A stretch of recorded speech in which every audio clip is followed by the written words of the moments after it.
और सेना में भर्ती की अग्निपथ स्कीम को लेकर आज भी राजनीति होती रही। देश भर में प्रदर्शन हुए। अग्निपथ योजना के विरोध में आज भारत बंद बुलाया गया। भारत बंद की वजह से दिल्ली एनसीआर में जगह जगह जाम लगा। हालांकि भारत बंद का ज्यादा असर नहीं दिखा।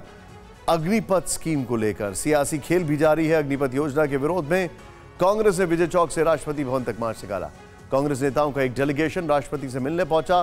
टीएमसी प्रमुख और पश्चिम बंगाल की ममता बनर्जी ने भी अग्निपथ स्कीम को लेकर मोदी सरकार पर हमला किया। ममता बनर्जी ने कहा कि अग्निपथ के जरिए देश में आग लगाई जा रही है। ममता बनर्जी ने कहा कि युवाओं को नौकरी की जगह लॉलीपॉप दिया जा रहा है।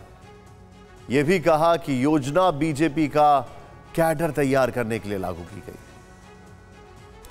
भारत बंद और विपक्षी पॉलिटिक्स के बीच प्रधानमंत्री मोदी ने पहली बार अग्निपथ स्कीम को लेकर सीधे देश के नौजवानों को एड्रेस किया है।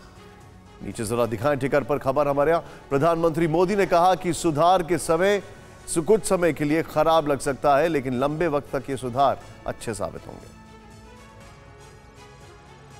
कई फैसले, कई रिफॉर्म तात्कालिक रूप से अप्रिय लग सकते हैं, लेकिन समय के साथ उन रिफॉर्म का लाभ आज देश अनुभव करता है। रिफॉर्म का रास्ता ही हमें नए लक्ष्यों, नए संकल्पों की तरफ ले जाता है। हमने स्पेस और डिफेंस जैसे हर उस सेक्टर को युवाओं के लिए खोल दिया है जिनमें दशकों तक सिर्फ सरकार का एकाधिकार था। सरकार पहले दिन से अग्निपथ स्कीम के फायदे गिना रही है। तीनों सेनाओं की तरफ से कई बार कहा जा चुका है कि स्कीम को लेकर सवाल और आशंकाएं गलत है। अग्निपथ स्कीम युवाओं और देश की बेहतरी के लिए, लेकिन अग्निपथ स्कीम को लेकर देश भर में एक प्रोपेगेंडा चलाया गया। नौजवानों को गुमराह करने के लिए तरह तरह के हथकंडे अपनाए गए, जिसकी वजह से कई राज्यों में हिंसक प्रदर्शन हुए। अब हिंसा की जांच में कई चौंकाने वाले खुलासे हो रहे हैं। बिहार से उत्तर प्रदेश और मध्य प्रदेश से राजस्थान तक अग्निपथ स्कीम के विरोध में प्रदर्शन के दौरान हिंसा के मामलों में कोचिंग इंस्टीट्यूट का कनेक्शन सामने आया। यूपी के अलीगढ़, मध्य प्रदेश के ग्वालियर और राजस्थान के सीकर और बिहार के पटना में पुलिस ने कई कोचिंग संचालकों को अरेस्ट किया है। पूरी रिपोर्ट देखिए।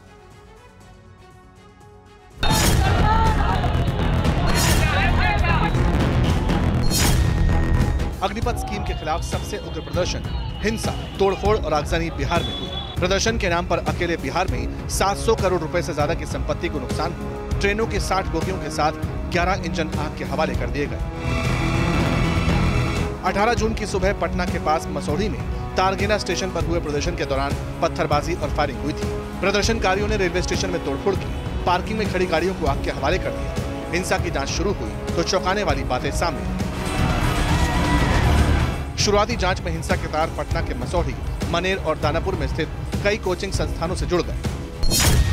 जांच के दायरे में पटना के 6 कोचिंग इंस्टीट्यूट हैं। यथार्थ coaching institute, DDS coaching institute, आरक्षण कोचिंग इंस्टीट्यूट, आसरा कोचिंग इंस्टीट्यूट, टारगेट कोचिंग और निरंजन कोचिंग के खिलाफ जांच चल रही है।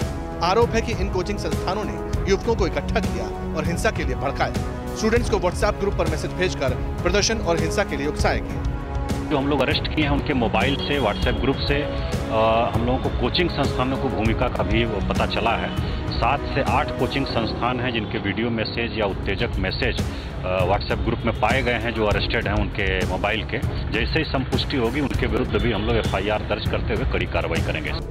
16 जून से 18 जून के बीच बिहार में हुई हिंसा के मामले में अब तक 145 FIR दर्ज की गई है। 804 लोगों को अरेस्ट किया जा चुका है। इनमें से ज्यादातर का कोचिंग सेंटर से लिंक सामने आया है। यूपी में भी अग्निपथ स्कीम को लेकर विरोध प्रदर्शन हुए थे। अलीगढ़ के टप्पल में प्रदर्शनकारियों ने रोडवेज की एक बस को आग लगा दी थी। पुलिस ने सीसीटीवी फुटेज और वीडियो के आधार पर 35 लोगों को गिरफ्तार किया। जब इन लोगों की पहचान की गई तो यहाँ भी कोचिंग कनेक्शन सामने आया। गिरफ्तार किए गए 35 आरोपियों में से 9 कोचिंग इंस्टीट्यूट से जुड़े हैं। गिरफ्तार कोचिंग संचालकों में एक सुधीर शर्मा है, जो बीजेपी का नेता भी है। सुधीर शर्मा का बीजेपी के सीनियर नेताओं से करीबी रिश्ता रहा है। आरोप है कि सुधीर शर्मा ने कोचिंग में आने वाले बच्चों को हिंसा के लिए उकसाया। FIR दर्ज होने के बाद बीजेपी ने सुधीर शर्मा को पार्टी से निकाल दिया।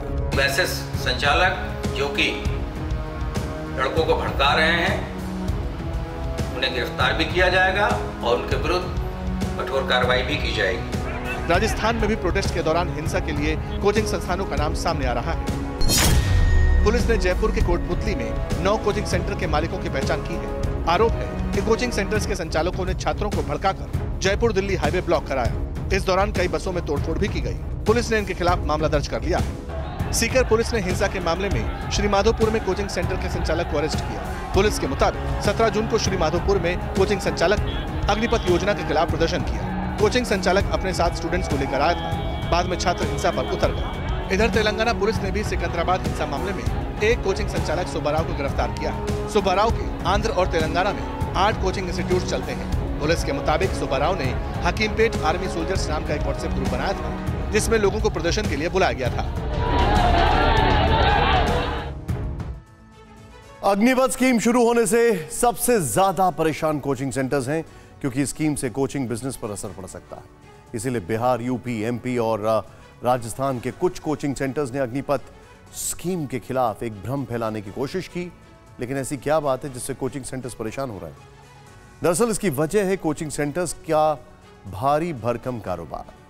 देश में कोचिंग सेंटर्स का कारोबार कितना बड़ा है, आपको इसकी डिटेल बताते हैं। कोचिंग के लिए मशहूर कोटा में 3000 करोड़ रुपए से ज्यादा की कोचिंग इंडस्ट्री चल रही है। कोटा में, राजस्थान के कोटा में हर साल 1,65,000 से ज्यादा स्टूडेंट कोचिंग के लिए आते हैं।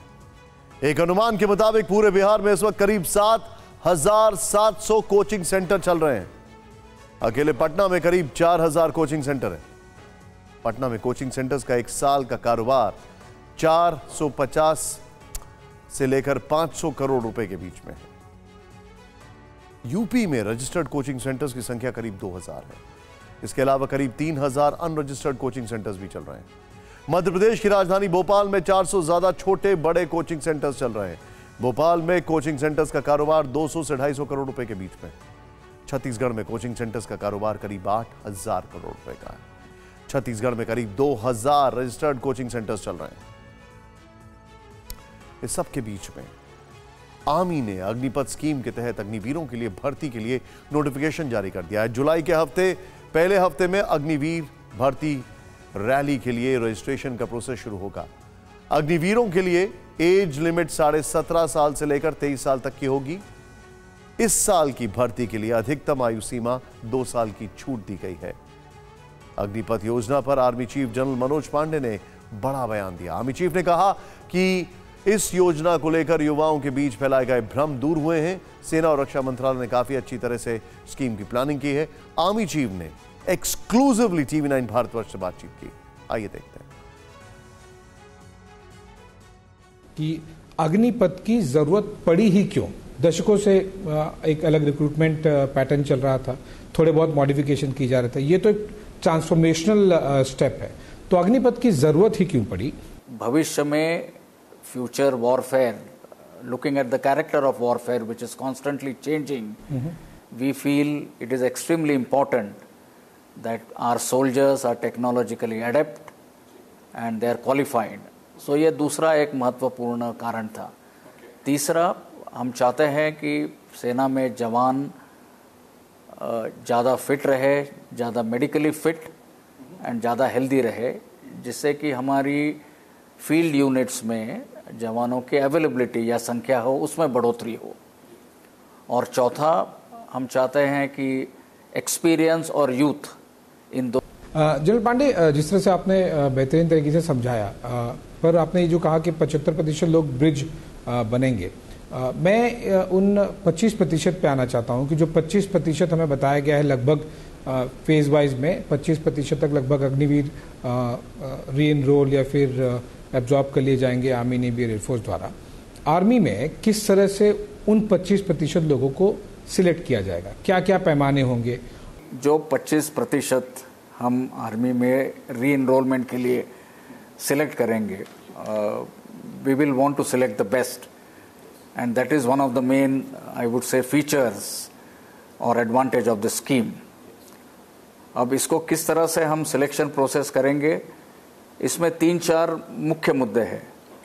हम चाहे कि जो सिलेक्शन प्रोसेस हो वो पूरी तरह पारदर्शी हो, पूरी तरह निष्पक्ष, that is it is a fair and objective assessment system, and lastly विश्वसनीय, That means the system has to be credible. जो युवा हैं उनमें बहुत ज़्यादा इंटरेस्ट है कि हम 3-4 सालों से प्रिपेयर कर रहे थे, हम अब कुछ लोगों की उम्मीद थी कि हम 22 में, 23 में या फिर 24 तक में भी भर्ती हो सकते हैं आर्मी में, लेकिन वो अब फेज आउट होता हुआ दिख रहा है। जैसे जैसे अग्निपथ स्कीम आगे बढ़ेगी तो 21 वाली जो एज लिमिट है, एटलीस्ट अगले साल से 22 में तो 23 साल तक की उम्र है, रिलैक्सेशन आपने दिया है, तो उनके अंदर वो अंडरस्ट है, तो किस तरह से उनको आप कहना चाहेंगे कि वो अप्लाई कर सकते हैं job, recruitment, employment point of view, उनके लिए अभी भी कितनी ऑप्शंस बचे होंगे? तो जैसे आपने सही कहा आशीष, शुरू में युवाओं के मन में थोड़ी आशंका थी, कुछ अनिश्चितता भी थी इन टर्म्स ऑफ कि ये जो नई स्कीम है तो इसमें कैसे वो आगे बढ़े। पर पिछले 5-6 दिन में आपने जैसे देखा होगा, जिस तरीके से और जानकारी स्कीम के बारे में युवाओं को मिल रही है, सो ये अनिश्चितता और ये आशंका मेरी समझ में कई मात्रा में कम हुई है। साथ ही हमने अभी रिक्रूटमेंट की जो प्रक्रिया है वो शुरू कर दी है। रिक्रूटमेंट रैली का शेड्यूल जैसे कल बताया गया 1 जुलाई के आसपास हम वो डिक्लेयर करेंगे। तो मेरी युवाओं से यही अपील रहेगी कि अभी बिना समय व्यर्थ करते हुए अपने रिक्रूटमेंट की तैयारी शुरू करें, और ये जो सुनहरा अवसर उनको मिला है देश सेवा के लिए और अपने खुद उज्जवल भविष्य के लिए, उसका ये पूरा फायदा उठाएं। आर्मी चीफ ने अग्निपथ स्कीम को लेकर प्रोटेस्ट कर रहे युवाओं के सारी आशंकाएं दूर करने की कोशिश की। एयरफोर्स चीफ और नेवी चीफ भी युवाओं की भ्रम दूर करने की कोशिश कर चुके हैं। ये तीनों एक्सक्लूसिव इंटरव्यू हमारे सहयोगी आशीष सिंह आपके सामने लेकर आए हैं। अग्निवीर स्कीम को लेकर एयरफोर्स और नौसेना प्रमुख की बातें हर नौजवान को सुननी चाहिए। जब हम मिलिट्री में सर्विस करते हैं, वो it is much more than employment, it is a service, देश सेवा। तो हम चाहते हैं कि ये जो देश सेवा का अपॉर्चुनिटी और भी लोगों को दिलाया जाए, क्योंकि सर्विसेज में ऑन एवरेज अबाउट 60,000 का रिक्रूटमेंट होता है, 60,000 पर्सनल का ऑन एवरेज, तीनों सर्विस मिला के। लेकिन जब हमारे जो यूथ हैं, ऐसे कई यूथ हैं लाखों में जो चाहते हैं कि फौज में थोड़ा सर्विस करें। 7 साल के बाद जो अग्निवीर 4 साल के बाद जो सिविल सोसाइटी में ज्वाइन करने के लिए तैयार होगा, जो ऑप्ट नहीं करेगा कि मेरे को और कंटिन्यू करना है, उसका कॉन्फिडेंस, उसका क्वालिफिकेशन, उसका स्किल सर्टिफिकेशन, उसका पर्सनैलिटी, उसका फिजिकल फिटनेस, उसका एबिलिटी टू हैंडल स्ट्रेस, ये सब बहुत टैंजिबल और इंटैंजिबल बेनिफिट्स हैं। भारत सरकार ने अग्निपथ योजना की घोषणा की है, जिसके द्वारा नौजवान आर्म फोर्सेस में भर्ती हो सकते हैं। इस योजना में भर्ती की आयु 17.5 से 21 साल रखी गई है। मुझे ये बताते हुए खुशी है कि पहली भर्ती के लिए उम्र की अपर एज लिमिट 23 साल कर दी गई है। इस चेंज से नौजवानों को फायदा होगा। मुझे भरोसा है कि युवा बड़ी संख्या में भर्ती के लिए अप्लाई करेंगे। वायुसेना की भर्ती प्रक्रिया 24 जून से आरंभ होगी।